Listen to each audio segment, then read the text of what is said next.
very good morning to you. Thanks for getting up especially early. Jesus. because of the clock change. We do appreciate it.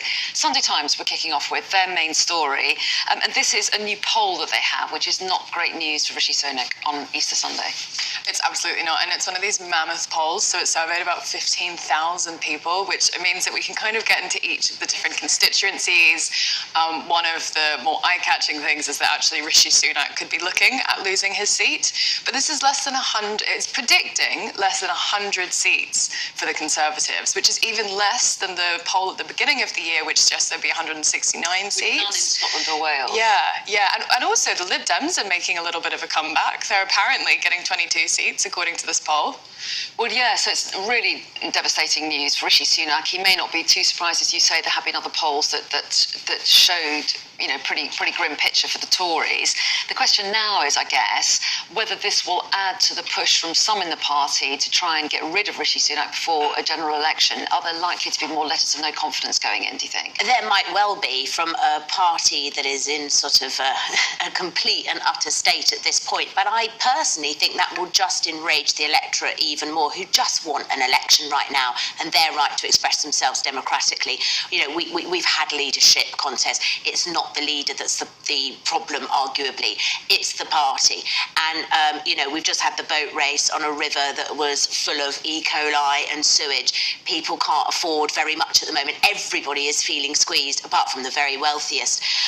So this idea that these internal psychodramas and squabbles and, reports of infighting are going to help matters, I personally think they could lead to an even worse result. Do you think that's right, or do you think that, because the people in the party that will say there's a risk there'll be really bad local election results, and then at that point there might be a push to change leader, because they say a fresh leader might signal a fresh start and the public might go along with that and feel more optimistic? I think that's what the people who are pushing for a new leader will want to say. They will look that whatever comes out on the 2nd of May, they will look at that and they will say, look, there is a chance for us to have a comeback here.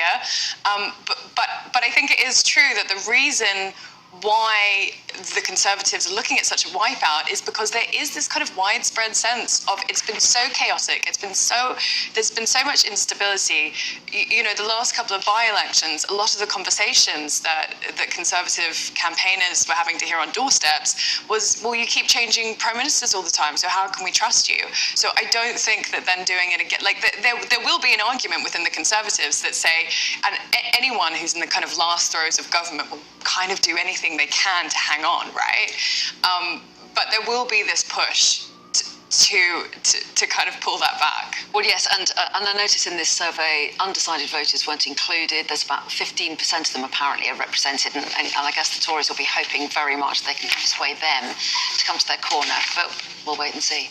In the meantime, Gemma, take us to the front page of the Mail on Sunday, because they have their top story, their main story, focusing on Angela Rayner, the deputy leader of the Labour Party. Yeah, so things are getting dirty. So the Daily Mail and the other right-wing papers are trying to find anything that they can, dirt on the Labour Party.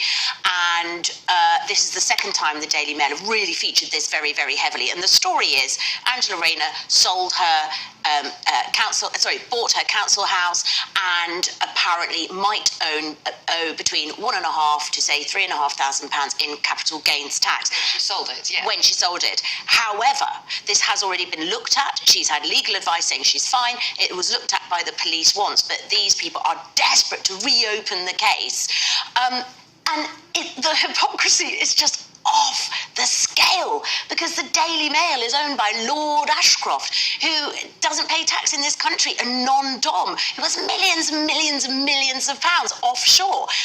A newspaper that avoids paying its tax, and they're going after a woman who bought a council house and owes a couple of grand. Now, if that is so, then obviously important members of the Labour Party need to be held up to scrutiny. They need to be accountable. That's absolutely fine. But from a party that is full of millionaires and billionaires and people like Jeremy Hunt, who, for instance, said it was an honest mistake that he didn't pay stamp duty on 7 properties, it feels rather grotesque to me. And actually what I think they don't realise they're doing is they're highlighting that in the Labour Party you have a woman who came from a council house. And actually, I think that's really refreshing and really, really required at the moment.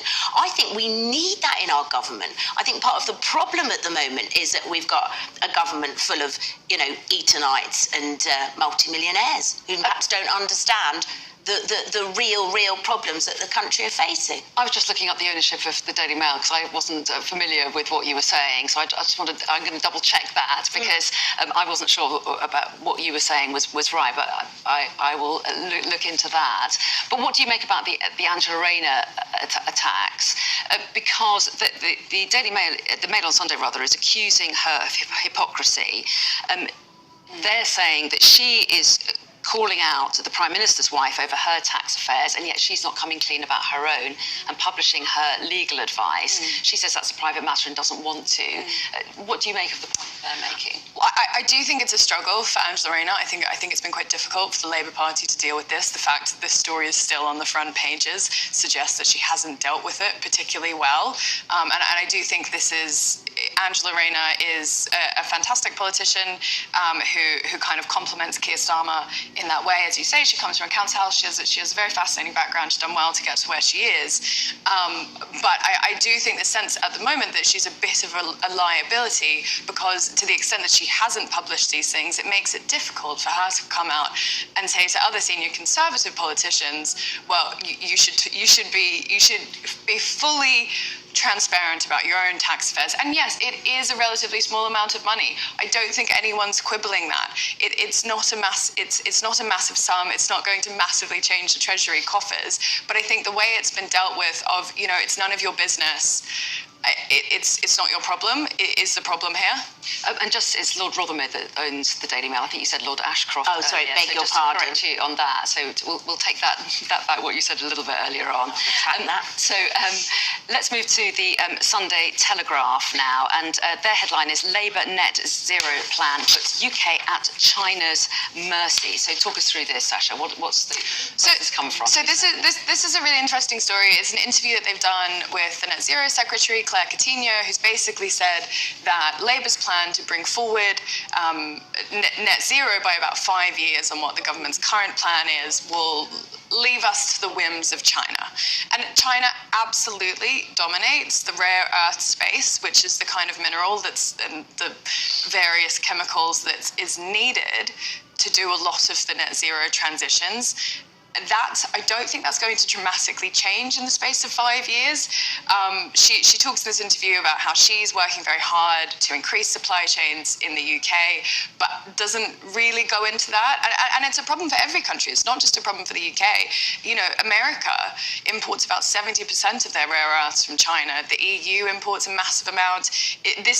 China has intentionally made a monopoly on rare earths, to the extent that I think at the end of last year, they actually brought in bans on the technology that would allow other countries to mine their own rare earths, because they want to have that. They want to have that control. It's a story because we've just seen, in the last couple of years, what happens when you're so at the whims of an autocratic country. Sorry to rush you at the end there, we're out of time, but you will be with us all morning, both of you. Gemma and Sasha, thanks both very much indeed. And we'll have the top stories next.